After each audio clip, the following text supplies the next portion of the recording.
நண்பர்கள் அனைவருக்கும் வணக்கம். இன்றைக்கி நம்ம கிளாஸில் எதை பற்றி பார்க்க போகிறோம் அப்படின்னு பார்த்தீங்கன்னா, 10ஆம் வகுப்பு புதிய சோசியல் சயின்ஸ் புக்கில் இருக்கக்கூடிய இந்திய அரசியலமைப்பு என்னும் பாடப்பகுதியில் உள்ள பாக்ஸ் கொஸ்டினை தான் நம்ம ஒன் பை ஒன்னாக பார்க்க போகிறோம். வாங்க முதலாவதாக என்ன கொடுத்துருக்காங்க அப்படிங்கிறத பார்க்கலாம்.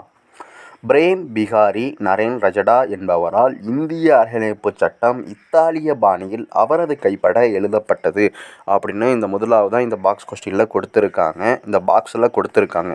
இதுலேருந்து உங்களுக்கு எப்படி கொஸ்டின் கேட்கலாம் அப்படின்னா, நம்மளுடைய இந்திய அரசியலமைப்பு சட்டம் யார் கைப்பட எழுதப்பட்டது அப்படின்னு கேட்கலாம். அப்படி கேட்டாங்க அப்படின்னா, பிரேம் பிகாரி நரேன் ரஜடா தான் நம்ம இந்திய அரசியலமைப்பு சட்டத்தை அவரது கைப்பட இத்தாலிய பாணியில் எழுதியிருக்காரு அப்படின்னு நீங்கள் ஆன்சர் பண்ணணும். எல்லாரும் சொல்லுவாங்க இல்லையா, அம்பேத்கர் அவர்கள் தான் நம்மளுடைய இந்திய அரசியலமைப்பு புத்தகத்தை எழுதுகிறாங்க அப்படின்னு சொல்லிட்டு. அப்படி கிடையாது. ஆனால் அந்த புத்தகத்தில் என்ன இருக்கணும் என்ன இருக்கக்கூடாது அப்படின்னு